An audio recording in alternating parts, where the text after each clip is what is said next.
अस्सलाम वालेकुम व्यूअर्स। आज की इस वीडियो में हम बात करेंगे ड्रामा सीरियल अर्तुगरुल गाजी की एपिसोड नंबर 52 के बारे में। व्यूअर्स, इस एपिसोड में आप देखेंगे अर्तुगरुल हलीमा से कहता है कि कैसी हैं आप हलीमा सुल्तान। हलीमा सुल्तान जवाबन कहती हैं, आपकी दुआ है अर्तुगरुल साहिब। अर्तुगरुल हलीमा से कहता है कि आपने साबित कर दिया कि तुम किसी महल की मलका नहीं बल्कि इस कबीले की बेटी हो। हलीमा आगे से कहती है कि तुम्हारे साथ जोबड़ी भी मेरे लिए महल है। शहजादी तो तुम्हारे दिल की हो अर्तुगरुल, ये पड़ा मेरे लिए सल्तनत से कम नहीं। अर्तुगरुल हलीमा से कहता है कि तुम इस कबीले की बेटी बनना चाहती हो, लेकिन वक्त पड़े तो मेरे साथ ये पड़ाव छोड़ने के लिए एक लम्हे के लिए भी ना सोचना तुम। हलीमा अर्तुगरुल से जवाबन कहती है कि दुनिया के जिस कोने में भी जाना पड़े अगर, तो तुमसे नहीं पूछूंगी कि तुम मुझे कहाँ लेकर जा रही हो। व्यूअर्स, आगे आप देखेंगे सलजान गोकची के पास बैठी होती है तो गंदोगदू वहाँ आता है। सलजान गंदोगदू से कहती है कि तुम्हारे भाई की खातिर मेरी बहन ने अपनी जिंदगी खतरे में डाल दी। सलजान गंदोगदू से झूठ बोलकर कहती है कि अर्तुगरुल ने तो गोकची की हैरियत तक दरियाफ्त नहीं की, इतना संगदिल है वो, उसने तो इसके बारे में तुमसे भी बात नहीं की होगी। सलजान कहती है कि तुम सरदारी के लिए एक मजबूत उम्मीदवार हो, तुम इस कबीले का मुस्तकबिल हो।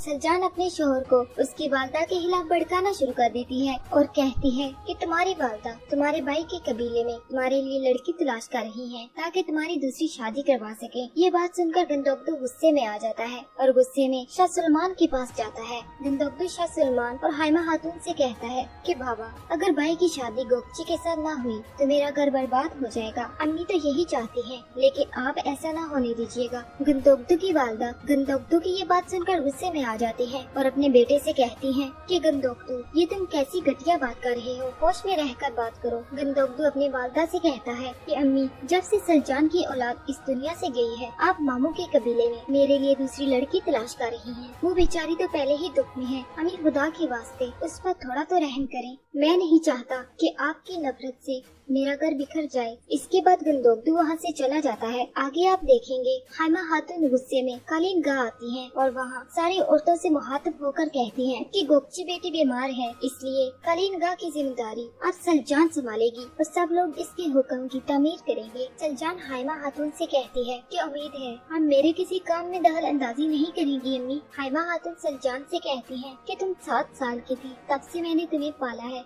हमेशा ही माँ जैसी मोहब्बत दी तुम्हें। आखिर क्या कमी रही मेरी तरबियत में। तुम्हारी माँ मुझे अपनी जान से ज्यादा अजीज थी, लेकिन उस औरत की ऐसी बेटी यकीन नहीं आता। व्यूअर्स, आगे आप देखेंगे दामिर चाचा अर्तुगरुल से कहते हैं कि अर्तुगरुल बेटा, गंदोगदू की हरकत देखी तुमने, चरवाहों को पैसे के बलबूते पर खरीद रहा है। सरदार बनने के चक्कर में सही और गलत की तमीज भूल चुका है वो। तुम्हारे बाबा फर्ज और मोहब्बत के दरमियान आगे हैं। अर्तुगरुल आगे से कहता है, बाबा की वही असूल परस्ती जो कि ताकत थी उनकी, अब उनकी कमजोरी बन गई है। असल बात ये है चाचा दामिर, उन्हें ये बात समझनी होगी। बाबा अपने फैसलों पर दीवानों की तरह अड़ जाते हैं अक्सर। और दूसरी तरफ गंदोगदू के दिमाग में ये बात डालना चाहता है कि सरदारी पर सिर्फ तुम्हारा हक है और ये सब बिछाया हुआ जाल तुम्हारी माँ का है। हाइमा खातून ये नहीं चाहती कि तुम सरदार बनो। और इधर सुलेमान शाह हाइमा खातून से मुखातब होते हुए कहते हैं कि गंदोगदू ने सारे मवेशी बेच दिए और उसके बदले उसे इस कदर सोना मिला है जितना लोगों ने जिंदगी में भी नहीं देखा। हाइमा खातून सुलेमान शाह से कहती है कि गंदोगदू ने कल तमाम मवेशियों और बहुत सारे लोगों को दावत पर बुलाया है। सुलेमान शाह कहते हैं वो ये सब कुछ मेरी इजाजत के बगैर कर रहा है। हाइमा खातून सुलेमान शाह से मजीद कहते हैं कि इतने दुबले पतले मवेशियों की इतनी बड़ी कीमत कैसी मिल गई, यकीन नहीं आता।